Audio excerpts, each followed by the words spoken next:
On a commencé à travailler dans les années 90 sur le concept de la marionnette et thérapie.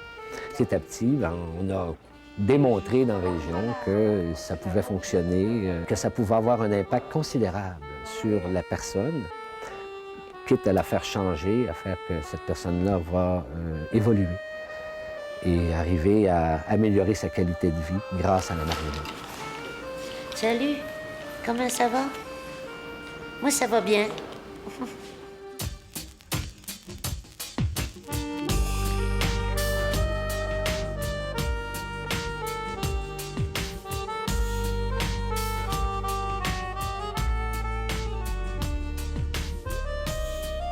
L'aspect humain des choses, l'aspect existentiel, l'aspect de la découverte de soi, ça m'intéresse énormément. Toute la psychologie des personnages.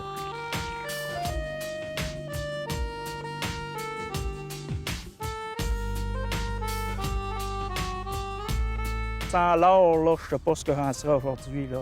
Ça serait pas... C'est différent pas mal aujourd'hui depuis que j'ai l'art.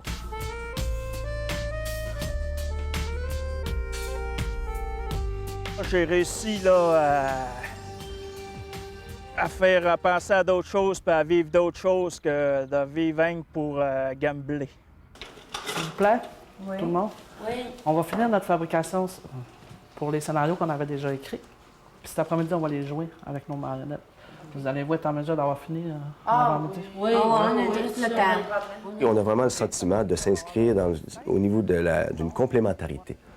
C'est-à-dire que, comme on dit, lorsque les gens ont pris la médication, lorsque les gens ont, par exemple, à raison de peut-être une visite par mois, par exemple, au niveau de leur médecin psychiatre, qu'est-ce qu'il leur reste dans leur quotidien comme outil, comme ressource, donc, pour pouvoir continuer à se prendre en main, à développer leur pouvoir d'agir et tout ça. Et donc, c'est dans ce sens-là que la ressource qu'est l'ENAM, je pense, s'inscrit extraordinairement bien là-dessus. Et c'est là-dessus qu'on est bien perçu. J'avais un gros vide, puis je voyais pas le pourquoi de ce gros vide-là. J'étais beaucoup suicidaire, puis j'étais hospitalisée à toutes les années, trois mois par année, là, pendant 6-7 ans, là, avant de connaître l'ENAM. Est-ce que je vais te faire le sourire en parlant de Tamarador? Oui. Oui? Ah oui, bon, tu vois, je te parle de Tamarador, puis tu souris. T'es pas une fiction. T'es pas une attraction. T'es l'unique.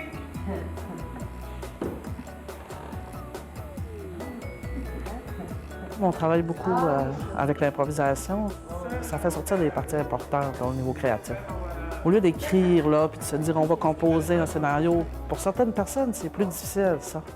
Mais le fait d'avoir un thème, puis de se laisser aller en improvisation, là, tu as le scénario qui sort comme ça. Oh! Mon Dieu! Mais c'est toi, Dieu! Non! C'est moi qui te transmets la vie. Oh! Tu me transmets la vie? La marionnette devient l'instrument de purgation. C'est-à-dire que la personne va se libérer en prenant sa marionnette et exprimer un côté d'elle-même. Elle la passe à la marionnette et s'en libère automatiquement. Bouge un peu, regarde, Michel, c'est ça. À droite, à gauche. À réfléchir. Je perds un tableau.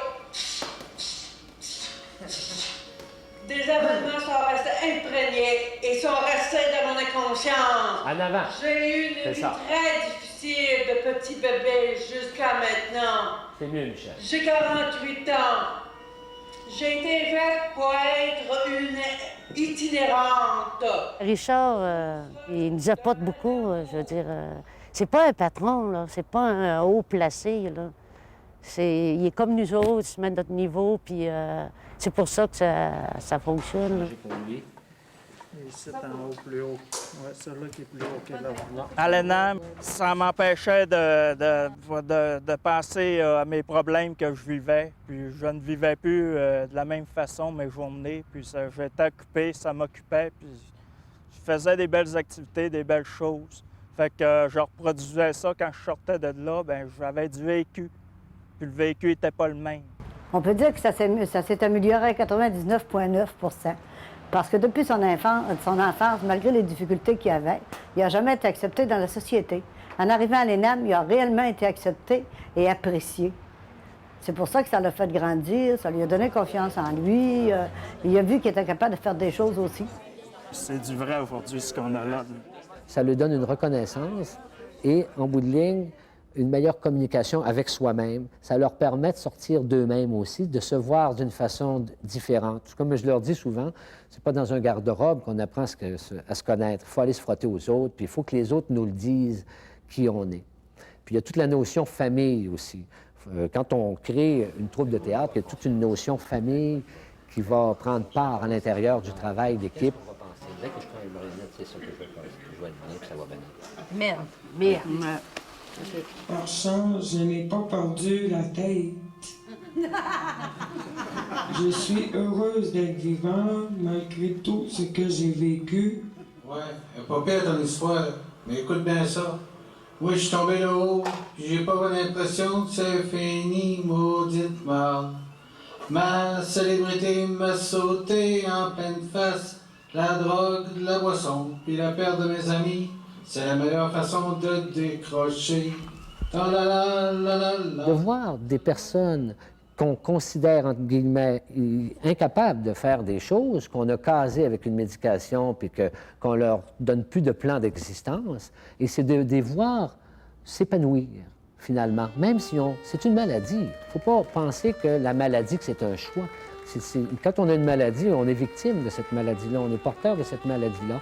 Alors, est-ce qu'on peut encore espérer que les gens vont avoir un regard sur nous de reconnaissance en tant que participants de la vie? C'est de comprendre la vie, en fait.